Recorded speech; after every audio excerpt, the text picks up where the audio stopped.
They called the emergency town hall meeting just after sunset, the kind of sticky, restless evening when even the shadows seem to have opinions. The Millstone Community Center buzzed with that special blend of anticipation and suspicion, a crowd that was ready to judge before it was ready to listen. Mayor Evelyn Brooks, tall and steely, hammered her gavel so hard it sent a tremor through the folding tables. Fluorescent lights glared down on everyone, harsh and unforgiving, illuminating faces lined with skepticism and raw, small-town energy. Her voice cut through the noise like a whip. "Order! This is a hearing, not a circus. I will not have this devolve," but her words were drowned out by the rising tide of voices. All eyes were fixed on a single figure sitting dead center in the front row, unmoving, almost statue-like. Leonard "Lenny" Dawes.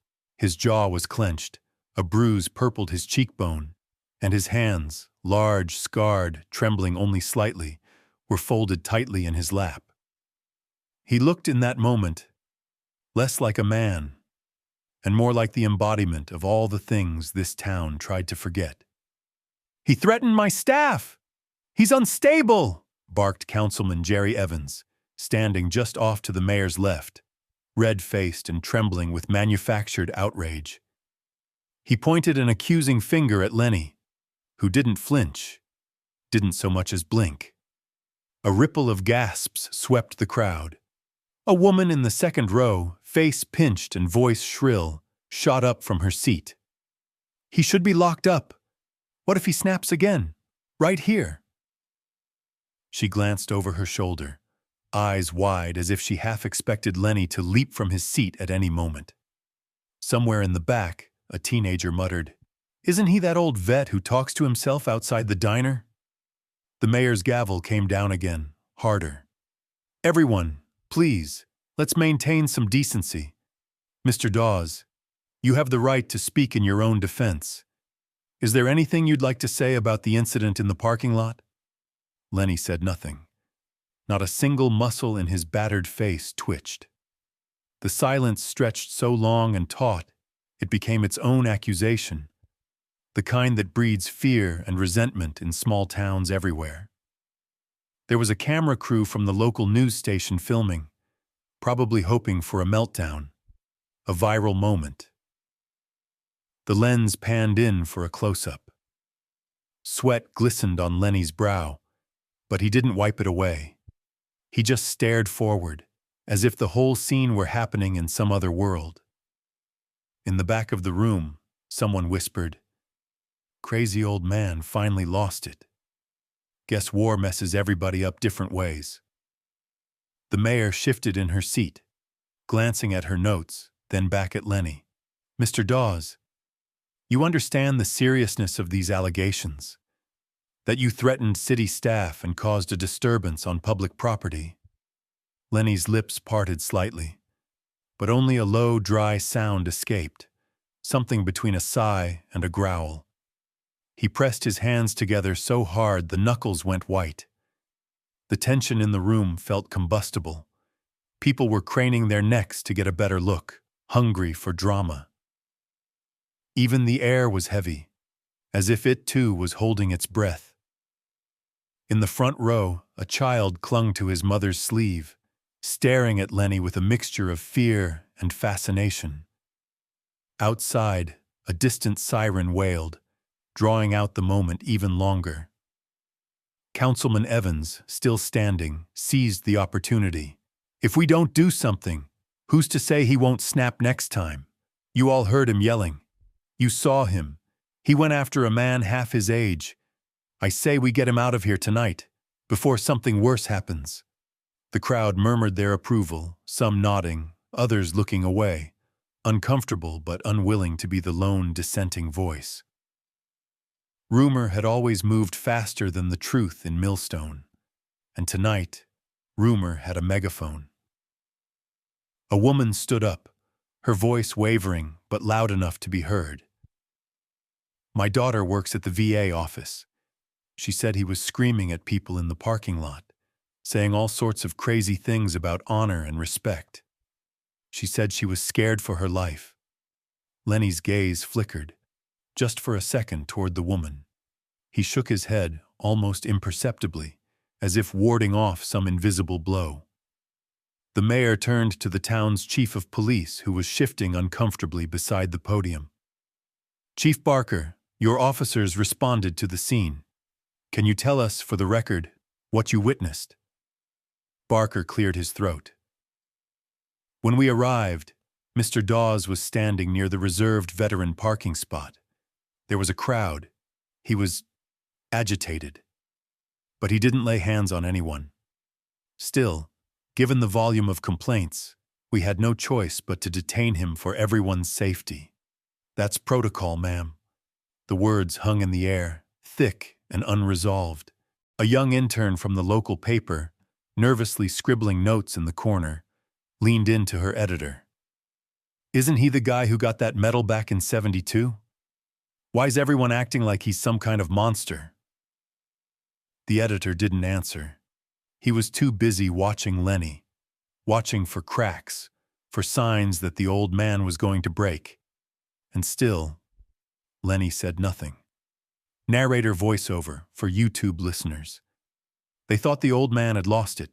The whispers grew louder, the accusations heavier. But the truth, the real truth, hadn't been seen yet. Not by this room, not by this town, not by anyone who ever thought silence meant guilt. The mayor, sensing the crowd's restlessness, raised her gavel once more. "Unless someone can speak in defense of Mr. Dawes, I'm afraid we'll have no choice but to take immediate action." Just then, the main doors at the back of the hall creaked open, and a gust of cool air swept in, carrying with it a sense of change, the hint of something about to upend everything this town thought it knew. The heavy doors at the back of the town hall swung inward, and every head snapped around. The room's chatter stilled, tension curling like mist above the crowd. In stepped a tall figure, broad-shouldered, civilian clothes pressed but worn with the creases of daily use. The man paused beneath the fluorescent lights, scanning the crowd with a gaze honed by decades of assessing threat and intent. Colonel Derek James, Retropau, 40 years a soldier, strode down the aisle with quiet authority. His presence was undeniable, his movements spare, measured and deliberate, betraying the muscle memory of countless marches and deployments. On his blazer, a small but unmistakable pin glittered, the Distinguished Service Cross. Some noticed it and fell silent. Others simply sensed the shift, the way a room bends to someone who has stood more than once at the line between chaos and order. He stopped at the end of the aisle, facing the mayor, council members, the crowd, and finally, Lenny. For a moment, their eyes met. Two men connected by a history invisible to everyone else in the room. Something old and battered but unbroken flickered between them. Lenny's fists loosened in his lap, almost involuntarily, as if the colonel's arrival was an unexpected lifeline. The mayor blinked, recovering first. "Sir, this is a closed hearing." He raised a hand, voice steady but low, cutting through the last shreds of doubt. "Madam Mayor, members of the council, neighbors." He let the word hang, pointed, reminding everyone that they all shared something deeper than tonight's drama. "I request to speak on behalf of that man." His tone left no room for argument. A hush swept the crowd. The cameras turned. Even the council members sat up straighter, sensing the moment shifting on its axis. Evans, never one to let power slip easily, bristled. "And who exactly are you to speak for him, Colonel?" Colonel James met Evans' stare without blinking. "That man," he said, nodding toward Lenny, "once walked through hell to drag me back. He didn't break then, and he hasn't now. I owe him my life. Maybe Millstone owes him a little more respect than what I'm seeing tonight." The impact was immediate. Whispers rippled across the rows of folding chairs. Faces softened, skepticism turning to curiosity. And a few older veterans in the audience straightened their spines, recalling stories half forgotten in the haze of years. The colonel continued, never raising his voice. You call him unstable. You call him a threat. You want to know what I call him? He paused. Steady, loyal, brave when no one else would be. He's not perfect. None of us are. But what you're doing tonight isn't justice. It's fear. And you're letting it blind you to the truth. He drew a breath, jaw tight, choosing his next words with the precision of a man who'd learned the cost of miscommunication in the field. I've served with 100 men like Leonard Dawes. Most are gone now. Not because they couldn't handle war, but because they came back to towns that would rather forget them than face what they sacrificed. The silence was thick. Outside, a motorcycle rumbled down Main Street, then faded into the distance, as if the whole town were waiting for the colonel to finish. I've watched good men fall apart when their own communities turned them into pariahs. I watched some drink themselves to death, some fade away in nursing homes with no family left. But Lenny, he looked over at the older man again, his voice softening. He stayed. He kept sweeping the hall, raising the flag, showing up when nobody else would. He's carried more than you'll ever know, and he does it quietly. He's never asked for parades, or medals, or your pity. The mayor looked down, fingers drumming the wood of the desk, clearly unsettled. Councilman Evans tried to interrupt, but the colonel held up a hand, forestalling argument. So, let me be clear. Veterans don't shout. They don't make scenes for attention. If you hear one of us raising our voice, especially a man like Lenny, you better believe there's a reason. Maybe you don't understand it. Maybe you never will. But you'd better show him the decency of listening before you rush to judgment. A nervous cough from the press row.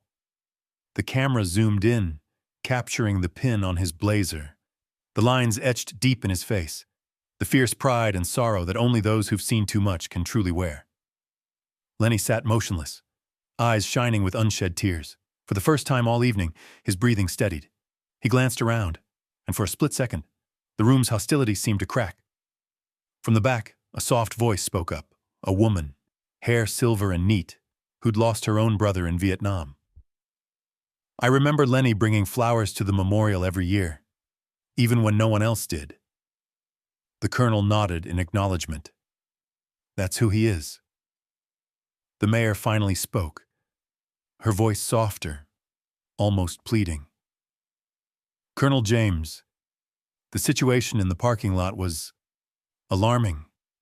The police report says there was shouting, a scuffle. There was provocation. The colonel cut in, respectfully but firmly.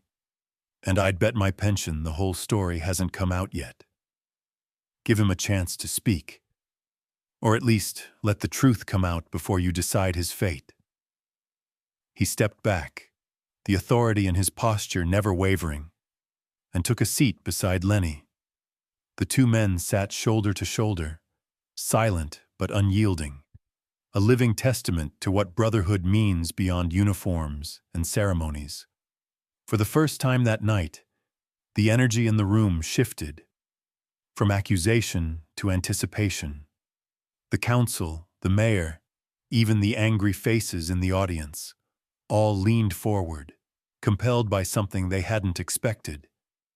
The truth, carried not on shouts or threats, but on the quiet dignity of men who'd faced darkness and chosen to come home anyway. Outside, thunder rolled far off, and the scent of rain slipped through the old windows, promising that even in a town as stubborn as Millstone, storms could bring renewal. But first, the truth would have to find its voice. In Millstone, news didn't travel, it galloped. By sunrise the morning after the town hall meeting, Lenny Dawes' name was on everyone's tongue, though few actually knew him. At Marla's diner, the unofficial nerve center of Millstone gossip, conversation crackled louder than the sizzle of bacon on the griddle. The bell over the door chimed, letting in the humid air and a new batch of early risers ready to trade theories over coffee and pancakes. "He was just sitting there, I swear," whispered Billy Thompson, a part-time mechanic whose primary talent was making stories longer and facts thinner. He leaned across the counter, eyes wide. "But you seen him, right? Always mumbling, talking to himself. Just sweeps the sidewalk like he's not even here sometimes."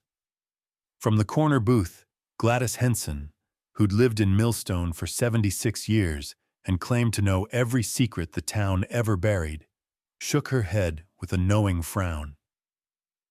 "My Harold says he catches Lenny staring at nothing for minutes on end.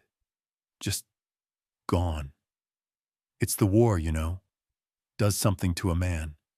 I heard he once woke up screaming at the VFW picnic." Across the room, a group of high schoolers scrolled through their phones, giggling at a blurry photo of Lenny being led away by police, the town hall lights shining like an interrogation spotlight.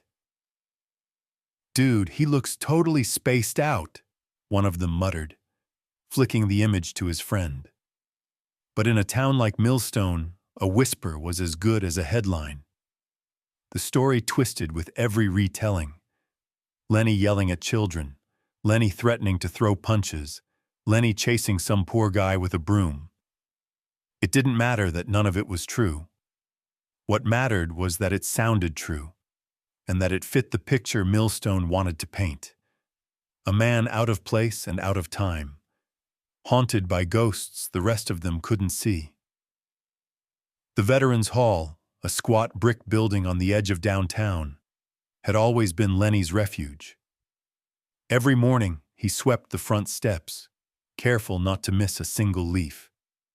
It was his ritual, quiet, precise, and ignored by nearly everyone who walked past.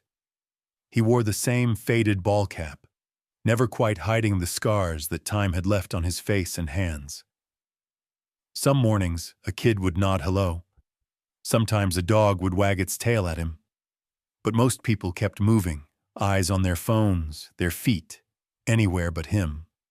One Thursday, just after the whole town had heard about the incident at the VA clinic, the mayor called an emergency hearing. The word went out, first on Facebook, then on the church bulletin board, then by word of mouth at the gas station. People showed up in droves, not because they cared about the truth, but because they didn't want to miss the show. Lenny came anyway, even though he didn't have to. He arrived early, alone, his back straight and his head high. He wore his only suit, a little tight in the shoulders, the tie faded at the edges. As he walked from his pickup truck to the courthouse steps, someone shouted from across the street, "Hey, Crazy Dawes! You coming to yell at us too?" A couple of teenagers laughed, but Lenny kept walking, not quickening his pace or looking back. Inside, the crowd was packed tight. The mayor glanced at Lenny when he entered, her eyes a mix of caution and something else. Regret, maybe, or just fatigue. Councilman Evans glared, making a show of flipping through his notes and whispering to the police chief. In the back row, a few veterans sat together, their posture stiff with quiet solidarity. The hearing began with a recitation of complaints: disturbance in the VA parking lot, public shouting, erratic behavior. Every accusation seemed to land heavier than the last, but Lenny didn't rise to defend himself. He just sat, hands folded, eyes fixed on the floor. The council's words washed over him like static. Councilman Evans pressed again, voice sharp. "Mr. Dawes, do you deny these allegations? Do you have anything to say for yourself?" Lenny looked up. The room fell still, waiting for him to explode, or at least explain. But all he said quietly was, "No, sir." And that was it. Someone in the crowd whispered, "See, he doesn't even try to deny it. Guilty as sin." The mayor hesitated. She glanced at the police chief, who only shrugged, eyes darting away. The process continued. A parade of witnesses, each with a story just a shade removed from the truth. A VA employee described feeling threatened. A passerby claimed Lenny had lunged at someone. No one could quite agree on what had actually happened, but nobody cared. The narrative was already set. As the hearing dragged on, Lenny's mind drifted. He remembered his early days in Millstone, years ago, when people greeted him with shy respect, shaking his hand at the Memorial Day parade. He remembered coaching Little League for a season before the headaches got too bad, before people started avoiding him in the grocery store. He remembered the day he buried his last friend from the old unit, folding the flag over a coffin while the preacher spoke about sacrifice and service and the cost of freedom. Now, he was just the man everyone whispered about.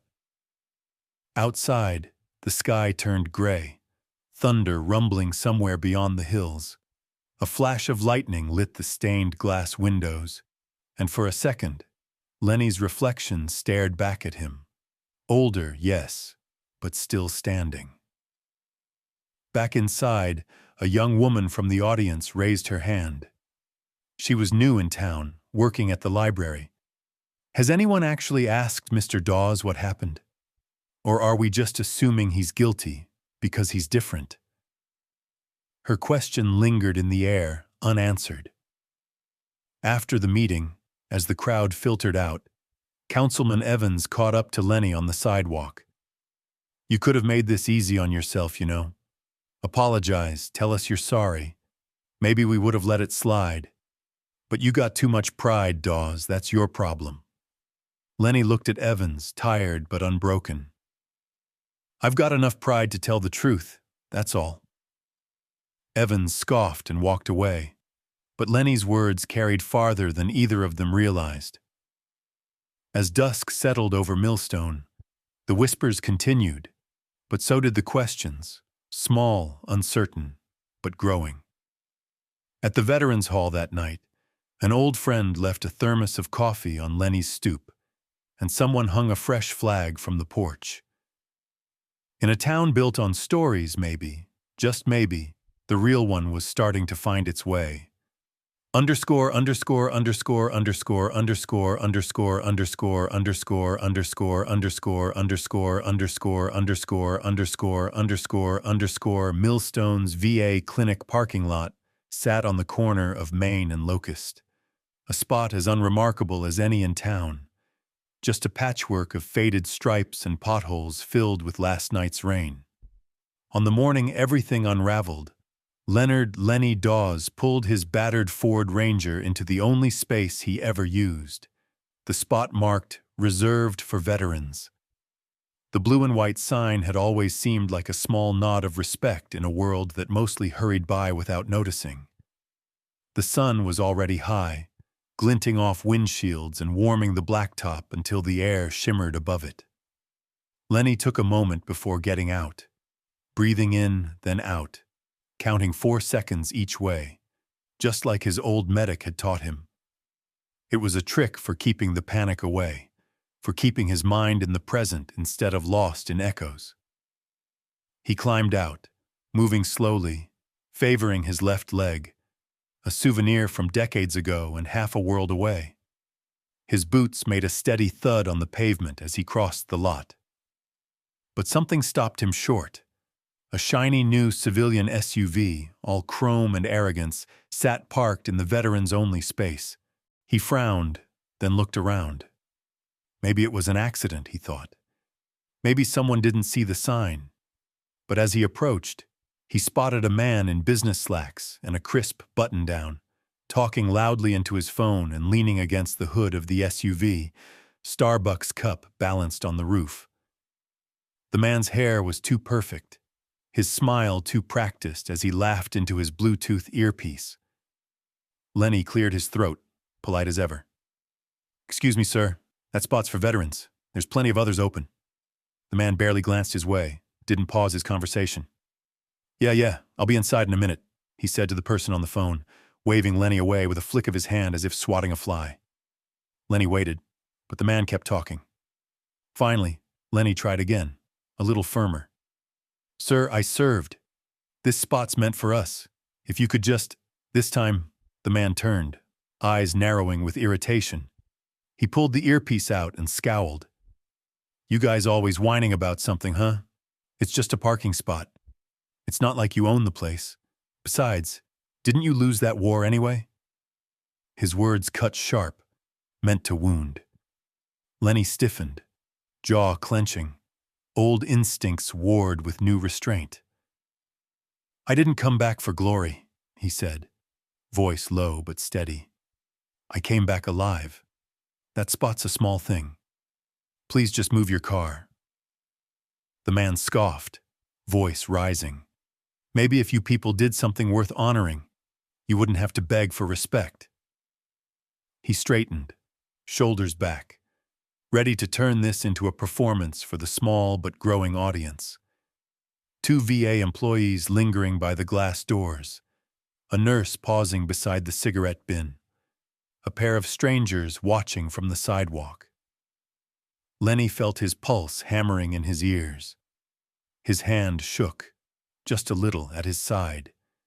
He remembered fire and dust, remembered carrying a friend 4 miles under fire, remembered what it meant to hold your ground for the right reason. He took a step forward, not threatening, just refusing to back down. I'm not asking for much. Just do what's right. The man's face twisted in a sneer. How about you get lost, old man? And then, with a shove that came out of nowhere, he pushed Lenny in the chest. Lenny stumbled, boots scraping against the asphalt. The old pain flared in his hip, but he caught himself, breathing hard. He didn't lash out, didn't even raise a fist. Instead, he found his voice, louder now, echoing off the bricks. Don't disgrace that uniform by dishonoring mine. It was the first time in years he'd let his anger slip the leash, and it boomed through the lot, stopping everyone in their tracks. The man drew back, as if shocked Lenny had spoken at all. But he wasn't done. This is what I mean. Crazy vets, always making a scene. Somebody call security. A VA employee ducked inside, fumbling for her phone. In minutes, the security guard hurried out, followed by a cluster of onlookers, most of them recording with their phones. Lenny, breathing hard but holding his ground, watched as the guard approached. Sir, you need to calm down, the guard said, hand hovering over his belt radio. Lenny's voice was rough, tired. I was calm. Just wanted the rules respected. That's all. But the man with the SUV was already spinning the story. He threatened me, started yelling out of nowhere. I was scared for my life. His voice was loud, frantic, designed for the crowd. A small group gathered now, whispering, some pointing. Isn't that Dawes? One of them said. I heard he's got a temper. Saw him yelling at the post office last month. The police arrived soon after, sirens wailing. Lenny stood tall, hands at his sides. He didn't fight, didn't argue. He tried to explain, but his words were drowned out by the bystanders' version. Words twisted and amplified by every fearful glance, every phone raised to catch the moment.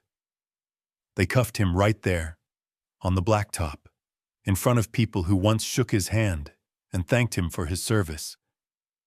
Someone from the crowd muttered, about time someone put that old nutcase in his place. As they led him away, Lenny's eyes searched the faces in the crowd. Some looked away, uncomfortable. A few stared back, hard and unblinking. Only one, a teenage boy in an Army ROTC hoodie, looked at Lenny with anything like understanding. The drive to the station was silent except for the police radio. Lenny stared out the window, the town blurring by, each familiar landmark suddenly foreign. He wondered how quickly a lifetime of service could be erased by one moment. How easily the line between hero and villain could be crossed in the eyes of people who never really knew him. At the station, they sat him on a bench, handcuffs cold against his wrists. He didn't protest, didn't shout. He just waited, quiet and steady, letting the world spin around him. Later, when the official report was filed, the language was careful. Alleged altercation, raised voices, physical contact. But none of it captured what really happened, the way respect can be chipped away by small indignities until even the strongest among us finally break. Back at the parking lot, rain began to fall, washing away the chalk outline left by the sun. The crowd drifted back inside. The man with the SUV finished his coffee, checked his reflection in the glass, and drove away. But the story he left behind, the lie, would ripple through Millstone like a stone tossed in still water. And for Lenny Dawes, the fight wasn't over. It was just beginning. The town hall's air was thick with tension and the low buzz of accusation as Lenny sat beneath the fluorescent lights, his hands still cuffed from the earlier arrest. The council members spoke over each other, arguing about procedure and public safety. Mayor Evelyn Brooks shuffled papers, brow furrowed, trying to maintain order, but the room pulsed with rising outrage. "Are we really going to let this man back on the streets?" Councilman Evans snapped. "You all saw what happened at the clinic. He could have hurt somebody." A few in the crowd nodded along. Some just looked uneasy, caught between their memory of Lenny the flag bearer and the rumors spreading like wildfire since the incident. At the edge of the chamber, a local reporter snapped photos. A young man in a hoodie streamed live on his phone, eager for something viral. Lenny sat quietly, staring at the linoleum, unmoved by the noise. His mind replayed the parking lot confrontation in fragments, the man's shove, the sting of humiliation, the biting words. But he kept his jaw set, refusing to give his accusers the spectacle they wanted. Just as the mayor lifted her gavel to call for a vote, a commotion erupted near the clerk's table. A young woman in a crisp navy blazer, Allison Tron, the town clerk, stood up, waving her hand with a sense of urgency. "Madam Mayor, excuse me, I have something important." The mayor, grateful for the distraction, nodded at Allison. "Miss Tran, if this is about scheduling, it'll have to wait until—" "No, it's not scheduling. It's evidence." Her voice trembled, but her eyes were clear. She clutched a flash drive in her fist. "There's footage from the VA clinic, security camera covering the parking lot. You all need to see this before you go any further." A hush fell over the room. Evans rolled his eyes. What could possibly be on some old camera that we haven't already heard? Allison didn't flinch. A lot, because the camera doesn't gossip, it just records. She moved quickly to set up the projector, her hands steady, her face determined. The audience leaned forward in their seats, some curious, others skeptical. The lights dimmed as the projector hummed to life, casting a jittery rectangle on the far wall. Mayor Brooks glanced at Evans, then at the chief of police, whose face had gone pale. "Let's see it," she said. The footage flickered, black and white, time-stamped and silent at first. The camera's angle showed most of the parking lot and the VA's front entrance. Lenny's truck pulled into frame, parked in the veteran's spot. Seconds later, the shiny SUV nosed in, occupying the same space after Lenny stepped away. The suited man leaned against his car, phone pressed to his ear, oblivious. The room watched, holding its breath. Lenny approached the SUV, speaking with a measured calm, his gestures slow, non-threatening. The audio kicked in, scratchy but clear enough to make out the exchange. "Excuse me, sir. That spot's for veterans." The man's dismissive response rang through the speakers, unmistakable in its disdain. Yeah, I'll be inside in a minute." When Lenny tried again, the man's irritation flared. You guys always whining about something, huh? It's just a parking spot. The shove, when it came, was unmistakable. The room flinched as Lenny staggered backward, steadying himself with one hand on the hood of the truck. Lenny's voice, louder and rawer than before, rang out, "Don't disgrace that uniform by dishonoring mine!" There was no threat, no raised fist. Only the wounded pride of a man defending what little dignity he had left. The next part of the footage showed the man turning to the watching crowd, his voice suddenly frantic. "This guy's losing it! Somebody call security!" But the tape caught something else too. The onlookers whispering, phones pointed at Lenny. No one stepped forward to help. No one offered to mediate. They simply watched the drama unfold, recording the scene, fueling the fire. The projector's speakers carried every detail, the tone, the posture, the truth. When the police arrived, Lenny's compliance was plain as day. He put his hands up, said, "Yes, sir," and "No, sir," never resisting. The narrative of violence, of a man out of control, unraveled in the harsh glow of the screen. As the video ended, a stunned silence filled the chamber. The mayor pressed her lips together, struggling to reconcile the footage with the heated testimony she'd just heard. Evans's face had gone slack, mouth open but wordless. Allison let the silence linger before speaking. "There's more. The audio inside the lobby. After Lenny was taken in, the VA employee, the one who parked in the spot, was laughing about it. Said he'd taught the old guy a lesson." The crowd shifted, a collective unease rising. Some people glanced at the floor, embarrassed for what they'd assumed.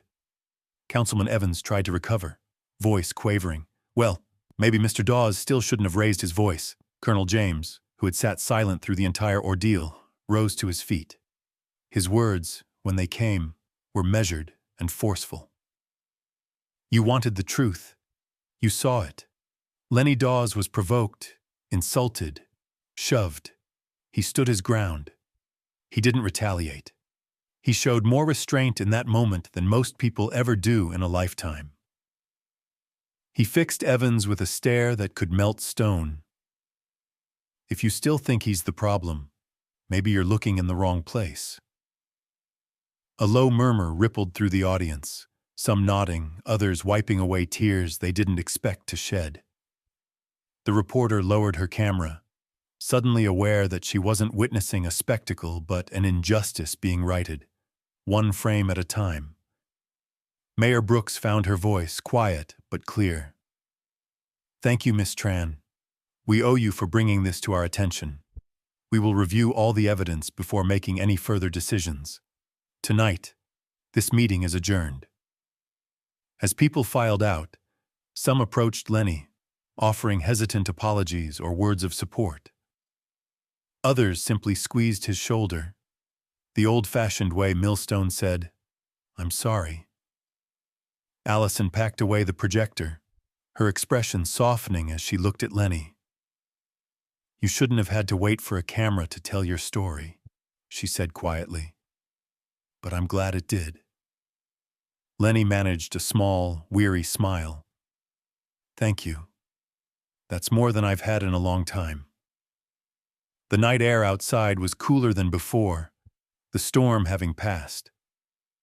Lenny stood beneath the streetlight for a moment, the weight on his shoulders a little lighter. For the first time since the incident, he felt the faintest spark of hope. Maybe the world wasn't so quick to forget the truth after all.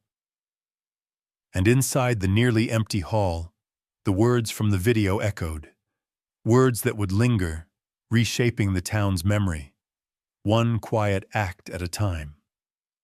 After the video finished, the silence in the town hall was unlike anything Millstone had experienced in years.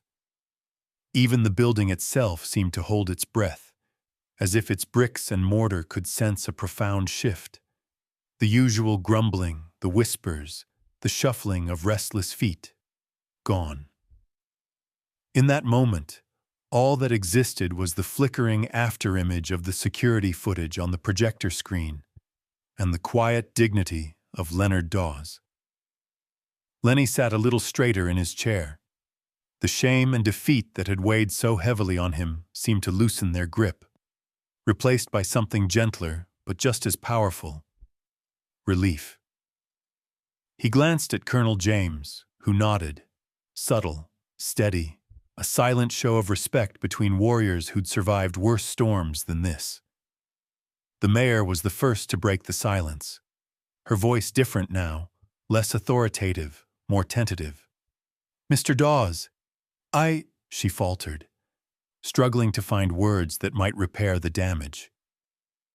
"The footage, it shows a very different story than what we were told." She didn't have to finish. The video had already said what needed saying.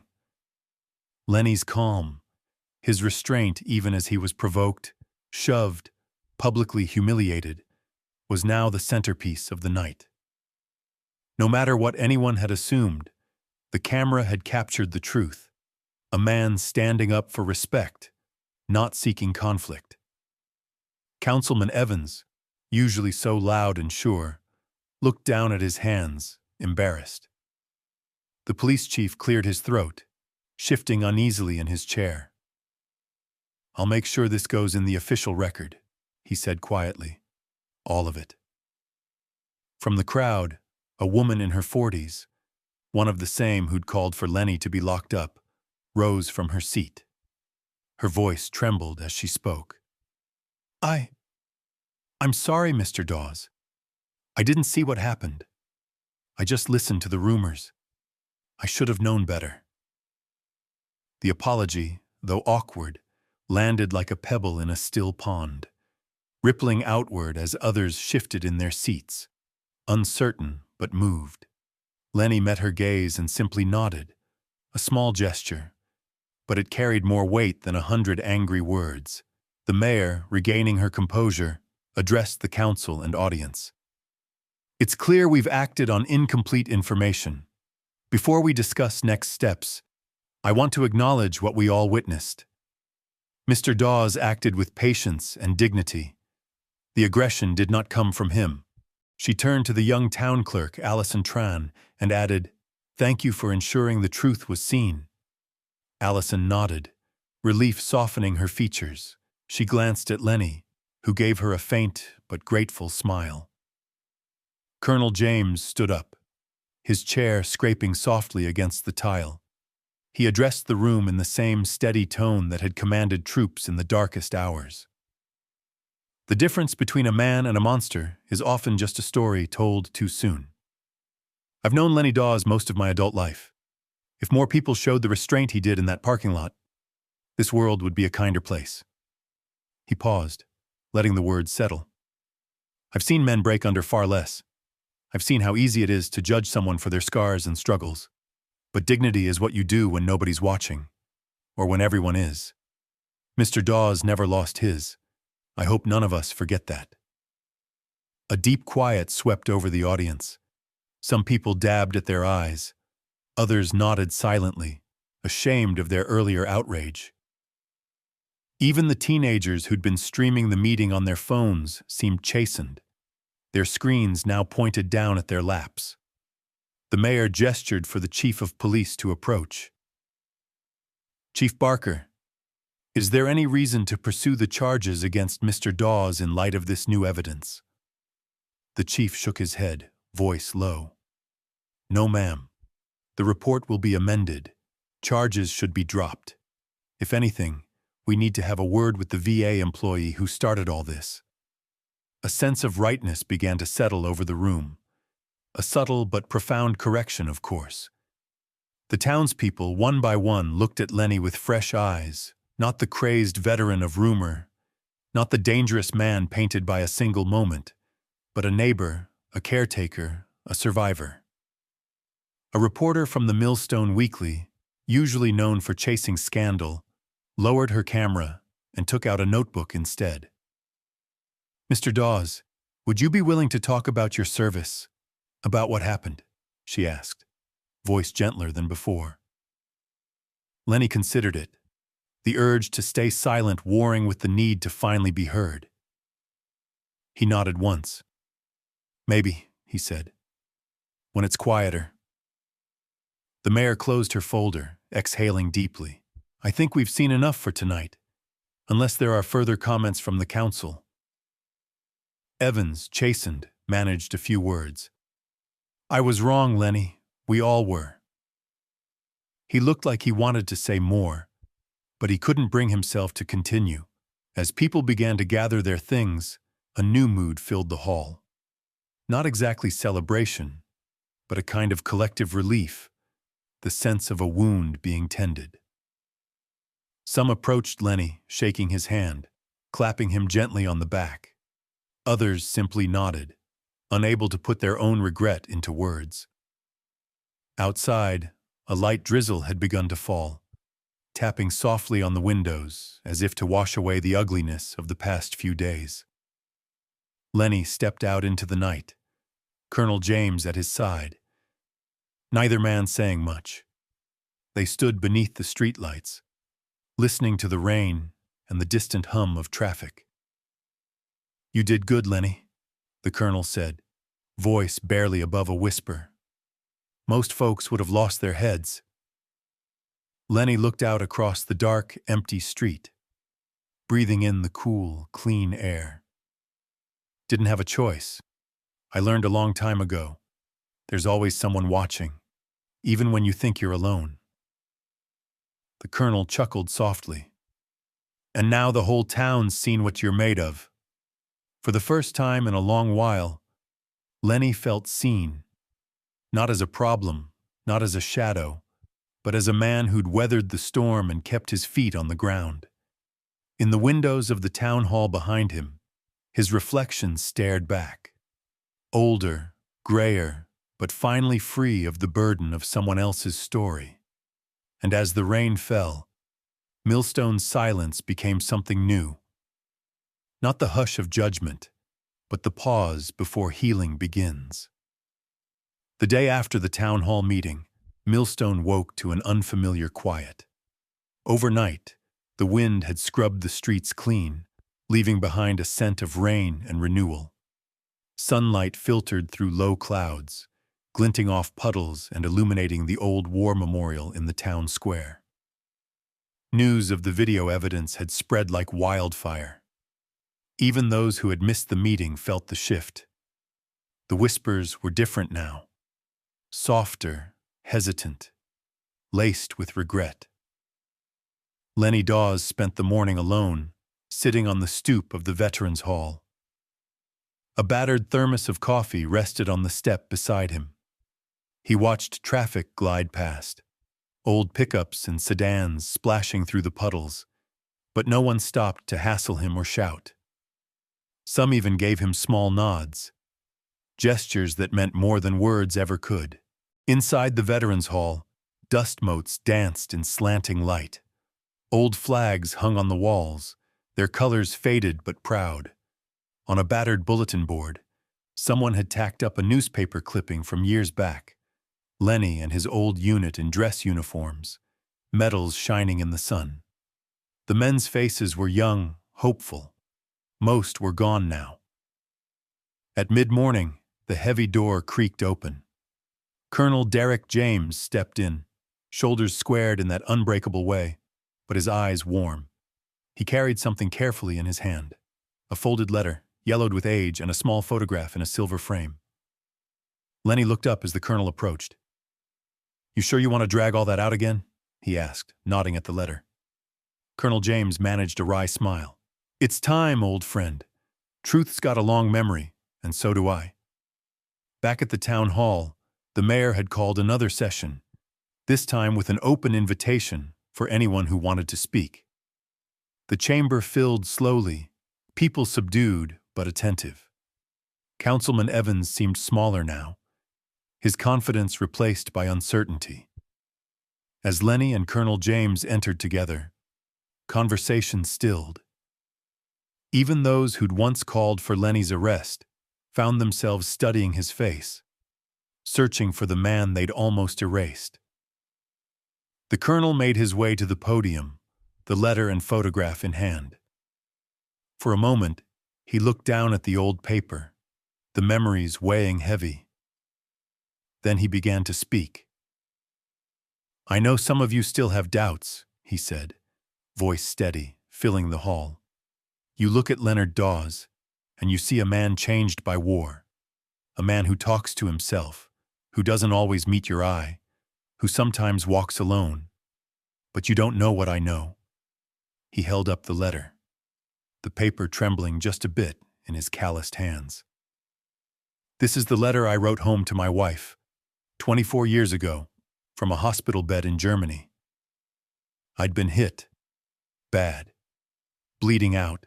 4 miles from the nearest safe spot, with enemy fire chasing us every step. Lenny carried me. He didn't leave me. Not when I blacked out. Not when I begged him to go. Not when it looked hopeless." He laid the letter gently on the mayor's desk. Next, he placed the photograph beside it, a sepia-toned image of 2 men in dusty fatigues, arms slung over each other's shoulders, both grinning despite the bandages and grime. "Some of you called him dangerous. Some wanted him locked up, out of fear or embarrassment or ignorance." The colonel let that accusation hang in the air, unflinching. "But I've never known a steadier soul. He's braver than anyone in this room, and not just because of what he did for me. Because he came home and he stayed. He didn't run from the hard parts. He built a life here, quiet, decent, never asking for anything he didn't earn." A hush fell.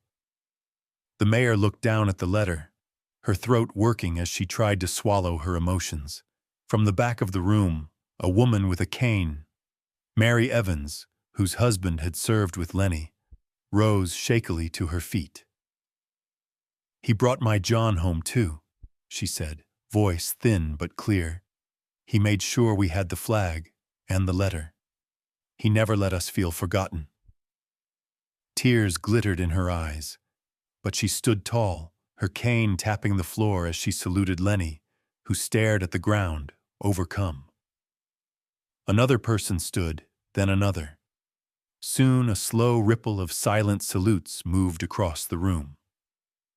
Veterans, old and young, some in faded ball caps, others with medals pinned to jackets. Each stood in turn, honoring Lenny in the only way that mattered. No applause, no cheers, just the simple, wordless respect of one who knows what sacrifice looks like. The mayor cleared her throat, voice thick. "Mr. Dawes, I can't undo what's been said, or how you were treated. But I can say this. We were wrong, and I am sorry." Lenny finally looked up, his voice gravelly but unwavering. "It's all right, ma'am. We all got scars. Most just don't show on the outside." A young man, not yet out of high school, spoke up from the front row. "My dad used to say you were the bravest man he ever met. I didn't believe him. I do now." Colonel James, stepping back from the podium, looked at the mayor. "I think Millstone needs to decide what kind of town it wants to be. One that buries its heroes under gossip, or one that lifts them up, even when it's hard." The mayor nodded, wiping a tear from her cheek. "Let's remember what we owe, not just to Mr. Dawes, but to every veteran who calls this town home." As the meeting ended, people gathered around Lenny, not to interrogate or accuse, but to thank him. Some apologized, some offered hugs or quiet words. A few simply pressed notes into his hand, invitations to dinner, offers of help with chores, small tokens of redemption. Outside, the colonel lingered beside Lenny on the steps. "That was long overdue," he said, clapping a hand on Lenny's shoulder. Lenny watched the sky, clouds breaking to reveal streaks of blue. "Doesn't change the past, but maybe it makes tomorrow a little easier." "Maybe," the colonel agreed, "and maybe that's enough." As the sun finally broke free, spilling gold over the courthouse and the square, Millstone felt, just for a moment, like a place where history could be honored, where wounds might someday heal, and where, for the first time in years, Lenny Dawes could walk with his head held high, not as a whisper of fear, but as a legacy of quiet valor. The news spread across Millstone faster than any storm. By noon, the town that had once gossiped about Leonard Dawes now buzzed with a different kind of energy. It wasn't quite celebration, but there was a hum of reckoning, a hush of apology, a soft sense that something important had shifted. People lingered a little longer over coffee, their words slower, their glances more thoughtful. The mayor's apology, delivered before the whole council on camera, echoed through every household, shared and reshared until even those who'd missed the meeting had heard. We judged too quickly. We believed rumors instead of facts, and we failed one of our own. Her words landed with the weight of confession and the hope of redemption. For Lenny, the days that followed were strange and unfamiliar.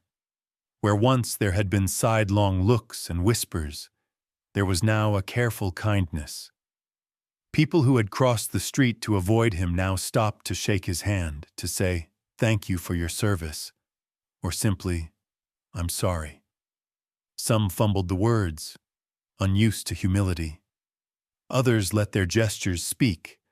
A cup of coffee left on his stoop, a basket of groceries delivered by a neighbor, a flag replaced outside the Veterans Hall. At first, Lenny felt awkward, exposed by all this attention. He kept to his routines, sweeping the steps, tending the flag, walking Main Street early before the crowds. Yet everywhere he turned, he found small signs that things were different. The mural at the old post office was retouched. The outline of a solitary soldier, once faded, now stood crisp and bold, his silhouette unmistakable. Beneath it, someone had written, "Welcome home." At the VA clinic, the staff greeted Lenny with genuine warmth. The employee who had provoked the confrontation was nowhere to be seen, suspended pending a full review, as the mayor had promised. The director, a young woman new to the post, met Lenny at the door one morning. "We owe you better," she said simply, and shook his hand. Yet not everyone found the shift easy. Councilman Evans struggled in the days after the hearing, his voice less sure, his presence diminished. He stopped by the Veterans Hall one morning, finding Lenny sweeping the walkway. Evans lingered, hands in his pockets, searching for words. "I wanted to say, I'm sorry," he began, his gaze fixed on the ground.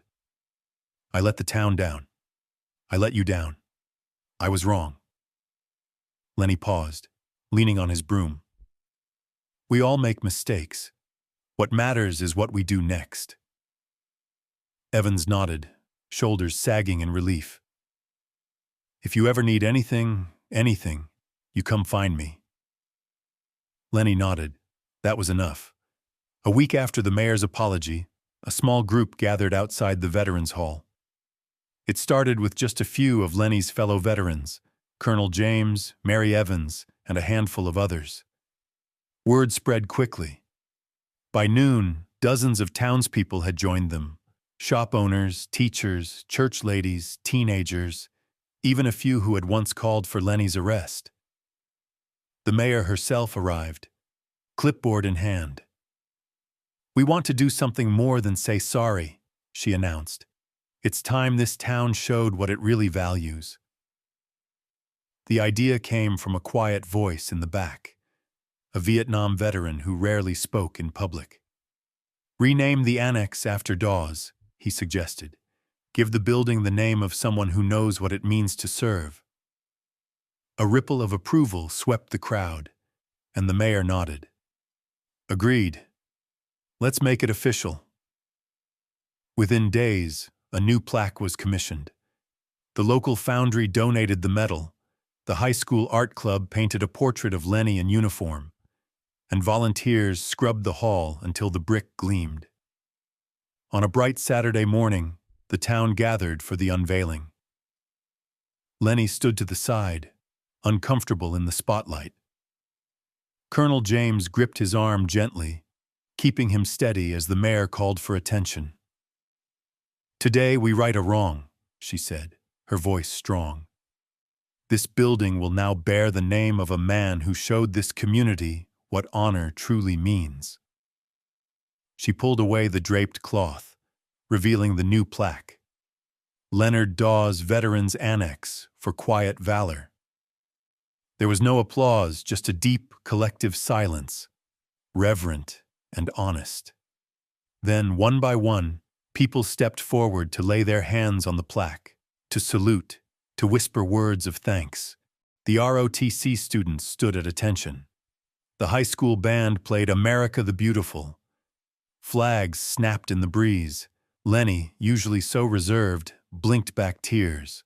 For a long moment, he simply stood there, grounded in the present, surrounded by the town he'd served and suffered for. After the ceremony, people mingled in the sunshine. Conversations were lighter now, as if a weight had been lifted. Lenny found himself surrounded by friends and strangers alike. Some asked about his service, about the friends he'd lost, the battles he'd fought. Others offered memories.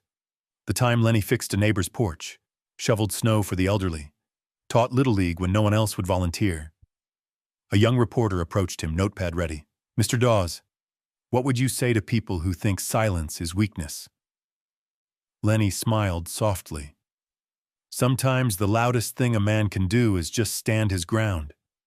You don't always have to shout to be heard." The day wound down, the crowd thinning.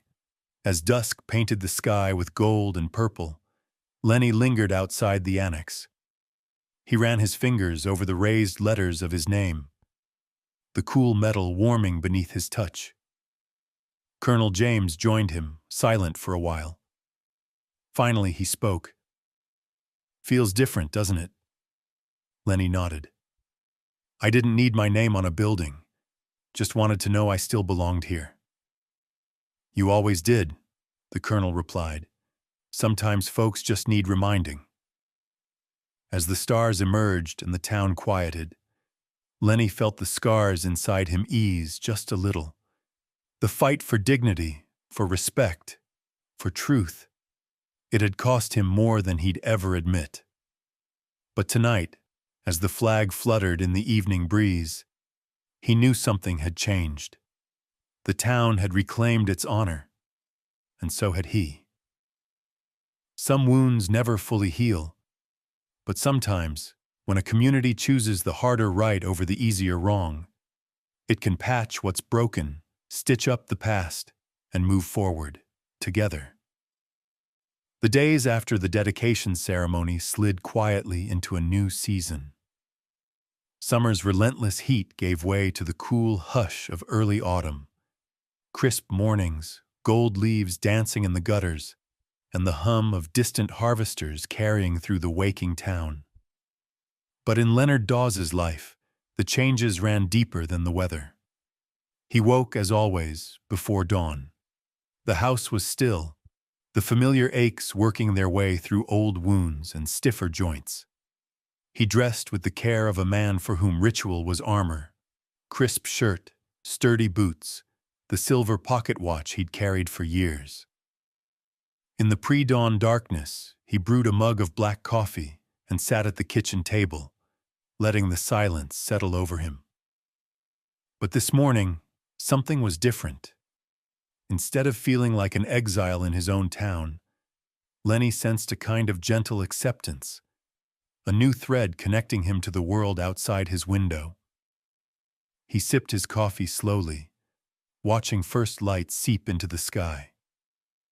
On the counter, beneath a chipped mug, sat a stack of handwritten notes, thank yous and invitations, letters from townspeople and fellow veterans, some anonymous, some bearing names he hadn't heard in decades.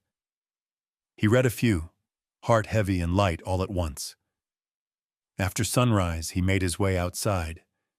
The air was cool, scented with the promise of rain and wood smoke. Lenny's pickup rumbled to life, and he steered it toward the small cemetery on the hill. The roads were quiet, the town just beginning to wake. A jogger waving, a shop owner unlocking his door, a school bus flashing its lights.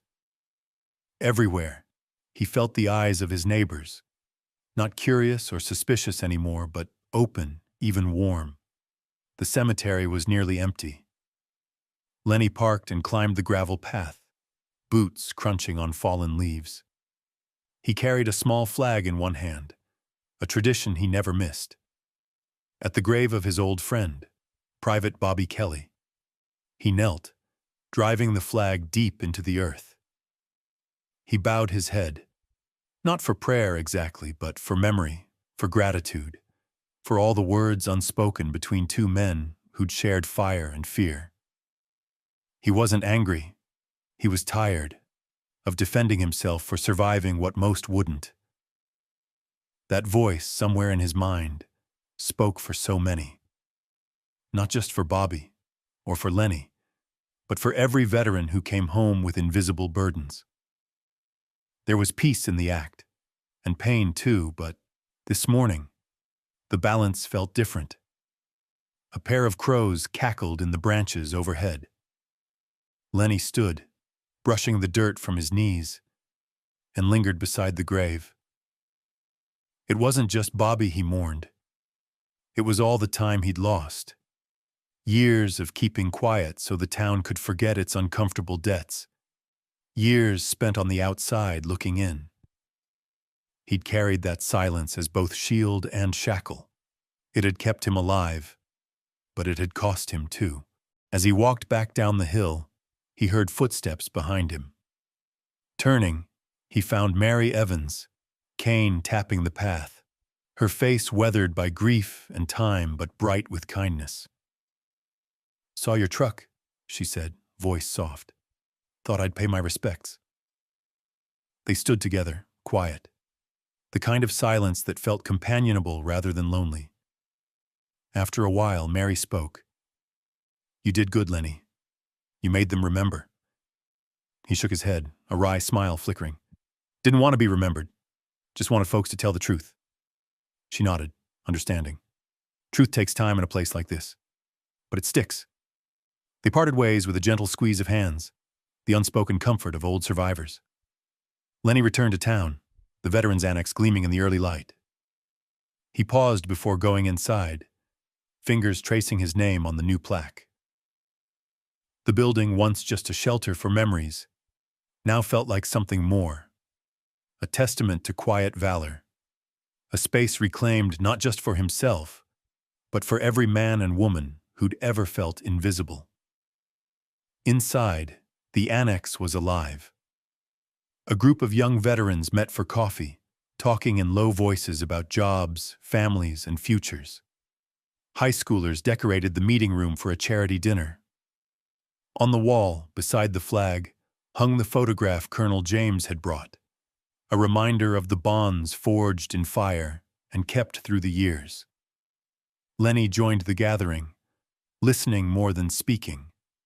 The stories were different, but the feelings were familiar. The weight of coming home, the struggle to fit into a world that moved too fast, the battle to be seen as something more than a headline or a stereotype.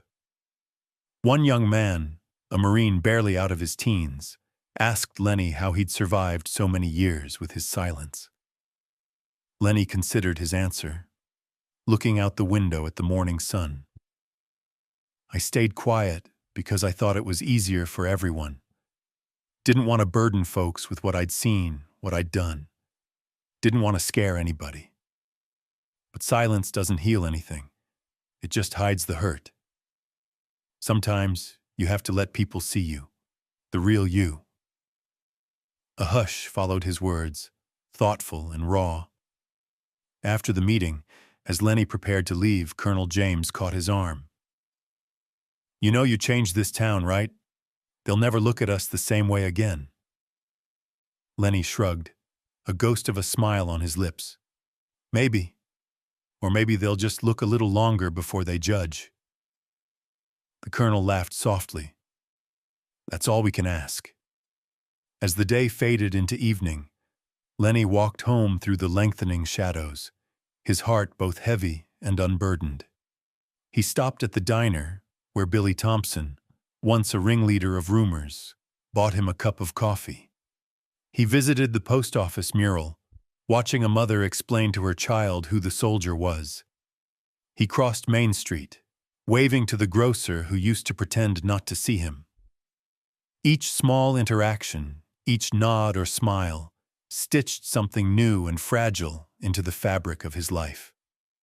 But Lenny never returned to the town hall. He didn't need to. The battle for his dignity was over, the wounds closing at last. Now, his story belonged to the people who'd learned from it, who'd changed because of it. In their voices, in their actions, he found a kind of peace, knowing that what was once hidden by silence was now spoken in gratitude and respect. That night, as the stars blinked awake above Millstone, Lenny Dawes sat on his porch, flag waving gently in the darkness. He thought of the cost of silence and of the new voices that had risen to carry his story. He was no longer alone, not in memory, not in truth, not in this small town he could finally call home. The months that followed brought a quieter kind of change to Millstone. The town's routines marched on, children's laughter from the schoolyard, shop bells jingling with each customer, the church bells marking every Sunday morning. But beneath the everyday noise, something different moved through the community, a steady respect, an unspoken promise not to let silence bury the truth ever again. For Leonard Lenny Dawes, life settled into a new rhythm. He still swept the steps of the Leonard Dawes Veterans Annex each morning, still raised the flag at sunrise, still greeted neighbors with a nod and a half smile. But now people saw him. They paused to share a story or ask advice. Kids waved as they biked past, sometimes stopping to listen as he taught them how to fold a flag or explained why honor mattered even when nobody was watching. But Lenny never sought the spotlight. He didn't give speeches at the annex, nor did he want his name in the paper.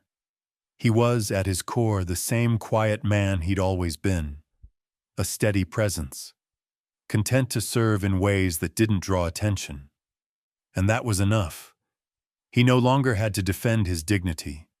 It was written into the town's memory, inscribed on the building's plaque, living in the grateful eyes of those who finally understood what real strength looked like.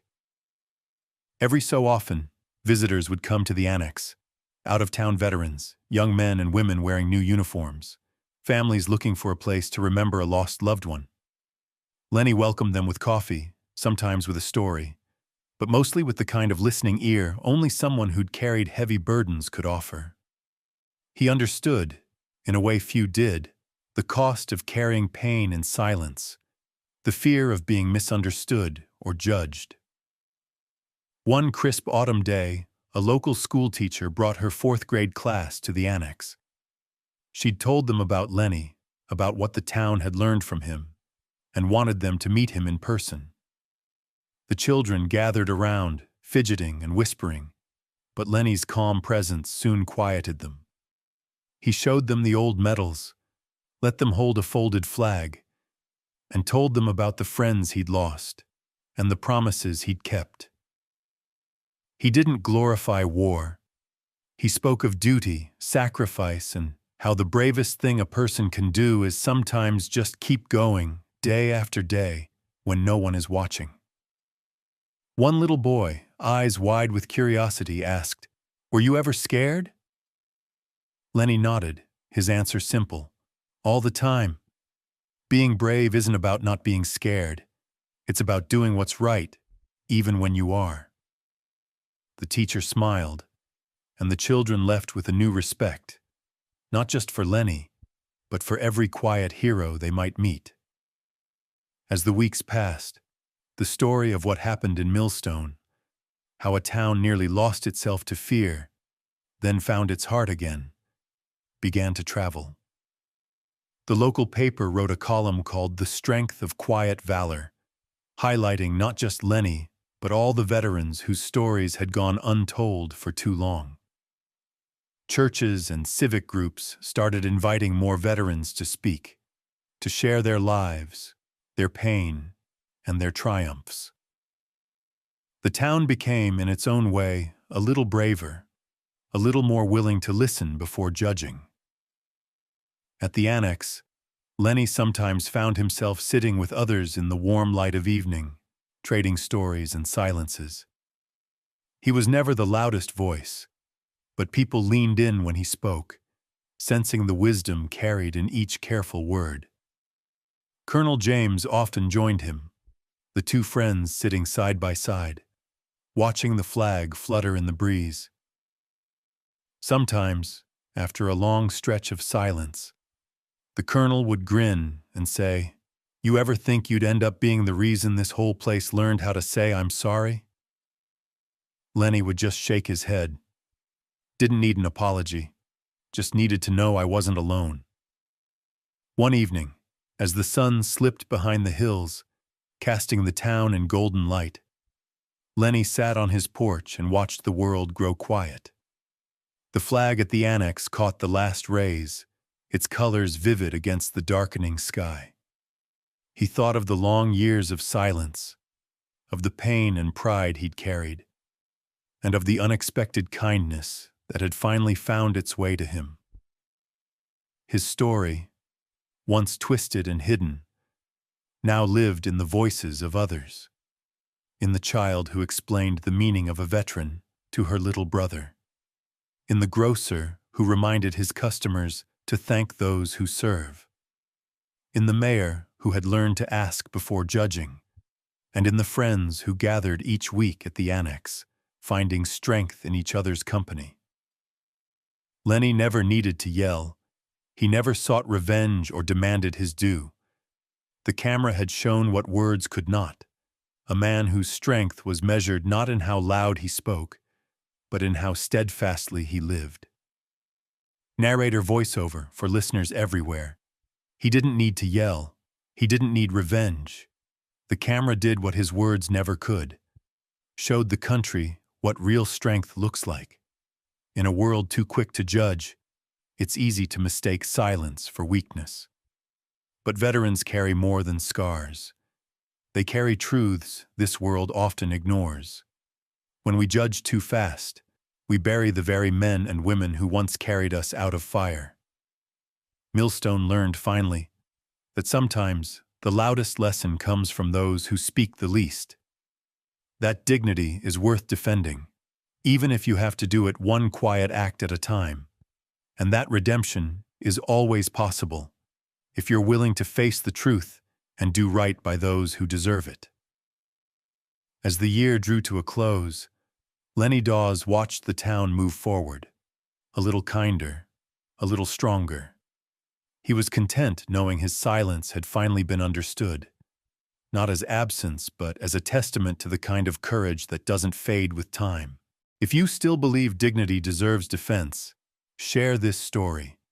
Subscribe to keep their voices alive. And next time you meet a veteran, don't just thank them. Listen, remember, carry their story with you. Because some warriors don't speak loud, but their courage can change a town, a heart, or even the world.